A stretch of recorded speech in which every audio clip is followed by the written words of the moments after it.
Assalomu alaykum qadrli futbol ixlosmandlari, Kreativ futbol kanaliga xush kelibsiz.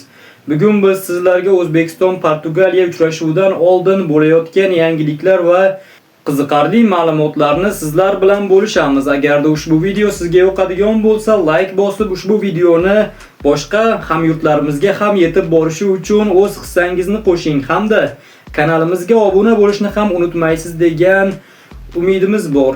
Demak, biz videoni boshladik. Demak, birinchi xabarimizga to'xtaladigan bo'lsak, portugaliyalik agent O'zbekiston terma jamoasi bilan uchrashuv oldidan o'z fikrlarini bildirib o'tgan. Portugaliyalik agent: "Afsuski, Ronaldo O'zbekistonga qarshi Portugaliya asosiy tarkibida maydonga tushadi.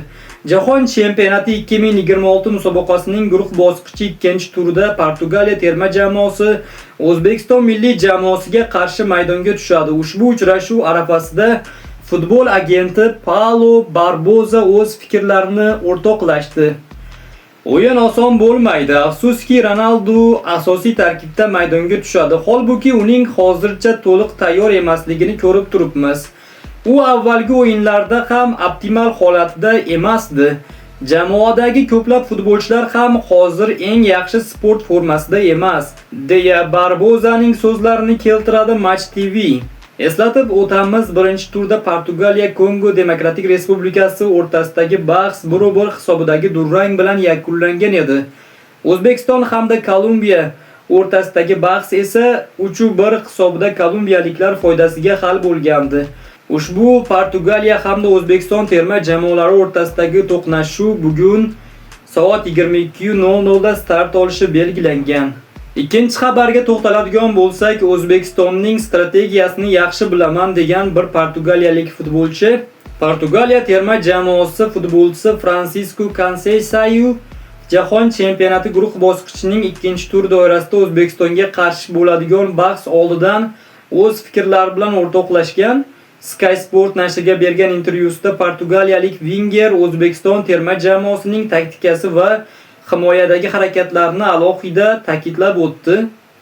"Men O'zbekiston milliy terma jamoasining o'yinida qo'llaydigan strategiyasini yaxshi bilaman. Ular bizning birinchi golimizni maksimal darajada kechiktirishga harakat qiladi. Buning uchun juda yaxshi tashkil etilgan 5 nafar futbolchidan iborat himoya chizig'idan foydalanishadi. Bu chiziq juda ixcham va bir-birini tushunib o'ynaydigan", dedi Conceição. Ma'lumot o'rnida O'zbekiston hamda Portugaliya terma jamoalari o'rtasidagi to'qnashuv bugun bo'lib o'tishi aytildi.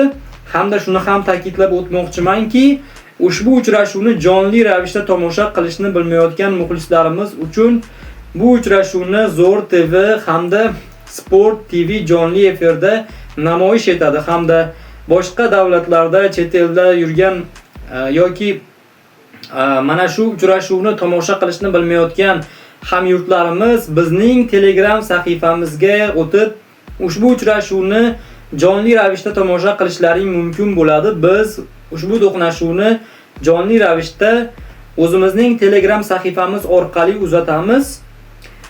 Soat 22:00 da emas, biz 21:00 dan boshlab jonli efirni qo'yamiz.